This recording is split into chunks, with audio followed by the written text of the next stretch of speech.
तो चढ़ चढ़े तो धुप्प भी निकलती भी है और सो की अंदाज़ा भी हो गया उसकी हमारे कपड़े सो के लगी हुई है बारिश और बारिश भी नॉर्मली लगी हुई है बहुत ही तेज़ लगी हुई है। ये भी अल्लाह पाक की कुदरत है कि इधरों निकलता हुआ सूरज तो फिर भी बारिश हो रही है। बारिश की वजह से मौसम तो बहुत ही प्यारा हो जा पर कणक जी पक्कियां उन्होंने निकली रही है तबाही गौर इन्हों पर बारिश पई ना तो इन्होंने दाना भी काला था और नार भी काला ना भो कम तो ना दाना कम है। ये सीटा बिल्कुल सांचा करी रहे हुआ कि काला हो ही रहा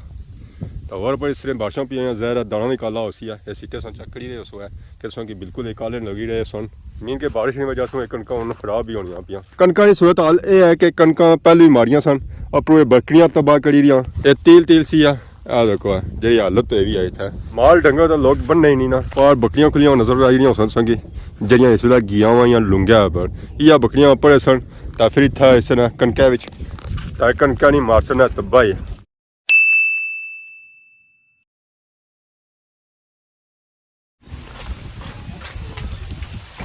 अस्सलाम वालेकुम एंड गुड मॉर्निंग सारी खिदमत एक और बनाई न्यू ब्लॉगिंग का हाजिर होया उम्मीद करना सो सारे ठीक ठाक हो जितना भी हो अपनी जिंदगी आसान तरीके नाल गुजारने हो गड्ढू निकलने साथ ही व्लॉग हो गया स्टार्ट नज़र पैनी है पर आसमाना पर चढ़ चढ़े तो धुप्प भी निकलती भी है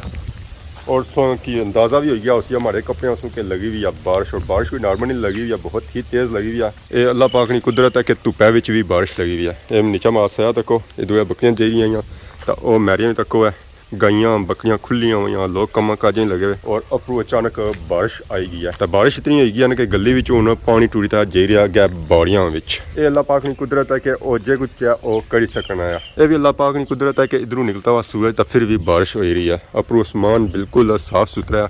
उके दुके बादल है तो इतना बारिश बरसी रही है तो बकरियां भी जाई रही चढ़ने चढ़ने वास्ते गलियों आई गई क्योंकि उन्होंने कणक की कटाई होगी शुरू तो लोग अपन बकरियां खोली हो रही ज़ाहिर ना बकरियां नाल जा सन तो फिर कणक किसा कर सन तो असा तैयारी की सी बाजारा नहीं तो हूँ असें खलना पे गया इतना गली में इंतजार करना पे गया कि बारिश खल है तो फिर असा अगे निकलना बूटियां बड़ी प्यारी प्यारी हरियाली आई भी है फुल शुल लगे बूटियां क्योंकि बाहर ना मौसम है बाहर ने मौसम बुकियां फुल शुल लगने बीज लगना फल शल लगना तो जरा अस गया सीजन पर खाने तो बकरियां जंडी बूटे थले आई गई राती चक्कर चलिया जिसकी वजह से बैर नीचा टट्ठे तो वह खाई रही बारिशों की वजह से मौसम तो बहुत ही प्यारा हो जा पर कणक जी पक्कियां उन्होंने निकली रही है तबाही। अल्लाह पाक से दुआ है कि बारिशां खलन है कणक शणक सही कटाई जाए गुवाई हो जाए तो उस तो बाद ये लोगों की घलोटियां पे जान लोगों की रोजी रोटी का बंदोबस्त हो जाए। अगे इतनी ज़्यादा महंगाई हो गया पेट्रोल हो गया 500 रुपया लीटर तो ऐसा लोग काश्त कर सन है कटासन है गुआसन है उन्होंने रेट भी डबल सू ट्रिपल हो सन है। अगे जी कणक गुआन होनी सी 10,000 नहीं वो गुआन हो सी 25-30,000 नहीं हूँ दराटी पे गई सी पहला दुआ दिहाड़ा सी बारिश की वजह से हूँ ब्रेक हो गई है हूँ इसी दराटी पे सी इस बारिशां खली जा सन बाड़ी सुकी जासी है जमीन आठली जासी है तो फिर दराटी पे सी है तो बाकी जी कणक कट्टी हुई वो तो खाई रही बकरियां जी खलतियां होना उन्होंने भी भन्नी रही ये बकरियां एक तो बारिश की वजह से खराब हो रही दूसरा बकरियां जानवर उन्होंने खराब करी रहे। 3-4 साल है बारिशा कोई पता नहीं चलना कि टाइम अच्छी है बारिश तो कि टाइम जासी है बारिश हूँ 3 महीने ही सावन बनता होना मार्च महीने हूँ 3-4 साल है लाजमी बारिश होनी और इतनी तूफानी बारिश होनी है ना जिस बारिश होनी है सावन के महीने पिछले दिनों अस डैम नज़र मारी सी तो उस वे डैम ले रहा हूँ भी महसूस हो रहा है कि डैम मूड़ी तो उपर चढ़ी रहा बारिश की वजह से मौसम बिल्कुल साफ है दूरा दूरा तक इलाका एरिया सही साफ सुथरा नजर आई रहा इधर तो सही बिल्कुल मौसम साफ सुथरा नजर आई रहा पर अस इधर फिरने तो इधर पता चलना कि बारिश बस पहुंची है क्योंकि इधर जो बादल बनते हैं ना वो काले स्याह बनते हैं इधर वजह बादल बन नहीं रहे और सूरज भी निकलता है तो बारिश ही लगी हुई है। अल्लाह पाक ने कुदरत है कि वो तो पैच भी बारिश बरसाई के तो बाकी माशाल्लाह पास चेक करो सारा प्यारा ग्रां खूबसूरत ग्रां बारिश की वजह से उसका व्यू माशाल्लाह और खूबसूरत हो गया। बाकी बाड़ियां की सूरत हाल यह है कि इस बाड़ी चो कणक ऑलमोस्ट ही कपन गया थोड़ी जो पा रही है जी बारिशा की वजह से रह गई है इस बारिश खलती ना तो इस बाड़ी च भी कणक कट्टन जाती है कड़कनी धुप है और इस कड़कनी धुप्पे बारिश गरजी रही है। इस साइड का सारा माहौल काला स्याह होया हुआ बादल बनते बारिश की टाइम भी अच्छी सकनी इधरों मौसम बिल्कुल साफ सुथरा है और धुप भी बहुत ही ज़्यादा तेज़ है सो कि साइड नज़र आई रहा उसी कि इस वे कड़कनी धुप पे रही है पर जो अस इधर मुँह करने इधर काले बादल बनते हो ही सकना कुछ इलाके एरिया बारिश भी लगी हुई है डडियाल ने अज तक तो असें कौन लाना कि बारिश हो रही है पर डडियाल सू इस तरह अगे सो जाओ सेंसली जानब कोटली जानब उधर इस तरह बारिश हुआ है तो इधर भी बादल बनी रहे तो इधर तो बादल ऑलमोस्ट ही तैयार है और इधर ये बादल तैयार होता इधर जा रहे बाकी ये कणक की सूरत हाल है कणक ये बारिश की वजह से खलतियां होनी तो इस वे मुक्कियां होना बाकी वो कबूतर जा रहे दाना चुगी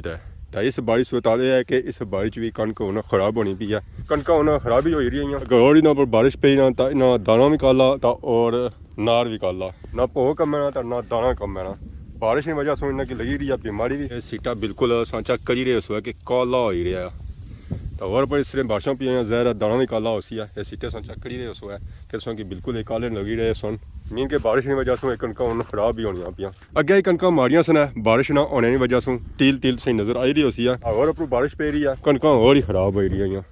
ज़ाहिर जितना रिस्क लिखा होना वो तो लभ रही है अस्तगफिरुल्लाह बारिशों से आवाज़ आई रही है कि बारिश बहुत ही जोर नाल गरजी रही है इधर उधर मौसम बनता है पूरा बारिश वाला जैसे सो इधर फिरो इधर अच्छो है तो इधर मौसम बिल्कुल साफ सुथरा है एक इलाके में एक जगह दो मौसम बनते हुए बारिश वाला माहौल भी और बगैर बारिशों भी इधर बगैर बारिशों और इधर बारिश वाला बारिशों का कोई पता नहीं चला आजकल किस टाइम में बारिश अच्छी सकनी कि माल डंगर खुले आता माल डंगर तो कई तबाही था करी गया कणक साड़ी और तोड़ी गया ऐसा आवाज़ सुनो है सारी जी आवाज़ है वो बारिश रही है बारिश बड़े जोर नाल गरजी रही है चमकी भी रही है इधर चमकी भी रही है तो इधर गरजी रही है और मां हले 5-10 मिनट गुजरे ना तो बारिश पहुंची भी ऐसी है माल डंगर जा खुले आना उस वजह से कणक भी काफ़ी ज़्यादा ज़ाया हो रही है इस बारिश चेक करी रहे सो कि सारी कणक भजी हुई है लो जी दस्ती माहौल बनी गया बारिश वाला हूँ धुप सी है तो नीचा चक सया भी नहीं नजर छन गया ये तो हाल है इतना कि दस्ती मौसम चेंज होना है इस जगह तो संगी नेरी नजर आई रही है पर इतने पार ग्रह में चेक करो है उतना तो संगी धुप नजर आई रही है और इधर बारिश बहुत ही सख्त गरजी रही है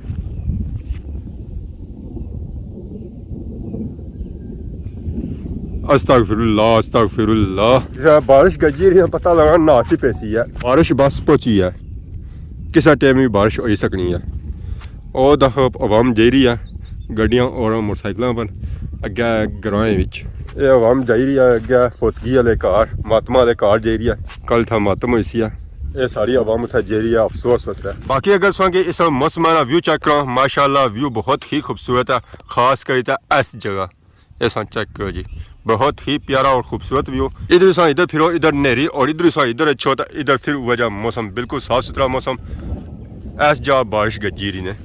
सारी बारिश इस साइड है और बारिश बहुत ही जोर नाल गजी रही है कणकों की सूरत हाल ये है कि कणकों पहले ही मारियां सन अपनी बकरियां तबाह करी रही और बारिशों की वजह से ये तबाह हो रही हैं ये तिल तिल सी है देखो जी हालत भी है इतना माल डंगर तो लोग बनने ही नहीं ना और बकरियां खुलियां नजर आई रही संगी जड़ियां इस वे गियां वा लुंगिया पर इया बकरियां उपर सन तो फिर इतना इस कणक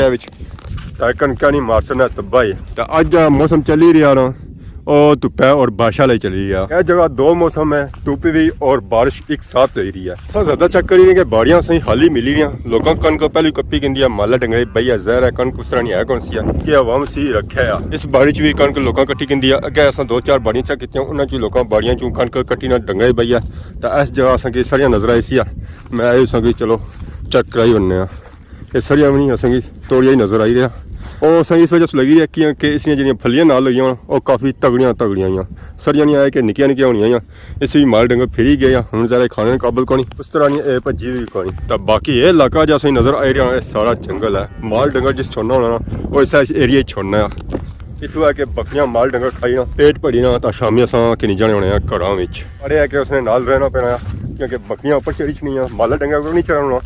पर यह कि बकरियां उपर चढ़ी छनियां और अगर डैम चढ़िया हुआ ना तो डैम ऐसा नीचे आई जाना पार से नजर आई रही है डैम डैम फुल लेवल पर गया हुआ है ना तो इतना नीचे आई जाना ये पार गया डैम एरिया और अगर डडियाल से जाना हुआ तो पार चिट्टी जगह से नजर आई रही है उसी है और डडियाल इधर निकलती हुई है धुप ये पार से ग्रां नजर आई रही है सारे ग्रां ओपन माहौल है हर तरह मौसम सही मिलती है इधर जंगल हो गया मैदान हो गया पहाड़ भी संग मिलते हैं अगर जैसा कि बस बही रहा कि बारिश किस टाइम में भी अच्छी सकनी तो बारिश होगी ना स्टार्ट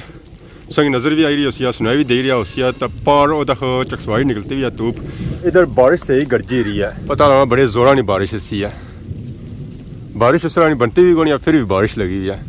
इधर उधर निंबल भी होया हुआ नीचे जी बारिश लगी हुई ना वो बहुत ही ज़्यादा तूफानी लगी हुई है बहुत ही ज़्यादा तेज़ लगी हुई है फल मेवे जितना होया सी ना सारा ज़ाया हो रहा है और हूँ कोशिश ये है कि मैं भी बहरा जुला क्योंकि कपड़े था सीजने पे इस चिकनी मिट्टी भी गया ना तसली पाने चांस काफी ज्यादा है सो असा इतू इत्याद के जानी पैसी बेरा सीजना शुरू हो गया घुलना शुरू हो गया सो चंगा करी गया कि फर्श बह गया फर्श ना बह होना सी इत्थे भी सिला तिलकन होई हुआ यार बारिश तो बहुत ही प्यारी हो रही है इमी सिमी बारिश हो रही है और ये बारिश उतनी ही ज्यादा खतरनाक है फसलों वास्ते फल मेवियों वास्ते और सब्जी वास्ते बारिश बहुत ही सख्त गरजी रही है अगर बारिश खली जाए और मेरियां जी रोजी रोटी खलती भी ना ये लोगों की रोटियां तक पहुंची जाए लोगों जिस वास्ते साल पूरा मेहनत की ना तो उन्होंने फल उसना मिली जाए जो जो टाइम गुजरी जाए ये बारिश तो तेज हो रही है उन्हें गली च भी पानी गुजरी दा अगे जे रही है बाड़ियां और कुछ ही रोडे जे रही है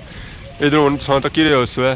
कि गड्डियां भी खलना शुरू हो ही गई आवाम अपनी गड्डियां भी खलाई किया कि तूफानी बारिश लगी है अगे दिसना कुछ भी नहीं है बारिश बहुत ही सख्त गरजी रही है अल्लाह पाक असा पर रहम फरमान है त्रिया चौथा दिहाड़ा है मुसलसल बारिश लगी हुई है और अगे आने के हफ्ता 10 दिहाड़े उन्हें दसिया है ये बारिश इस तरह लगी रहती है अल्लाह पाक रहम फरमान कि जिस भी त्रिया महीना छाना कणक कट्टने का टाइम होना तो यह बारिशां लगी जानियां कि जिले कार आराम फरमाने कि इस बादशाह अगे पिछा जाने जो है है कौन जाना भी प्यार तो उस वजह असें कड्ढनी पैसी छतरी अगे सर्दी काफ़ी ज़्यादा लगी रही है मैं आखना कि घर जेता हूँ आराम ही कराया तो कि बादशाह उनको काम काज होना तो है कौन है बाहर जाने का कोई फायदा है कौन है नया साल इजाजत इस दौरान के सन खिदमत इस तरह आसान नई नई वीडियो के हाजिर होने से तब तक दसो इजाजत ईमान अल्लाह खुदा हाफिज़।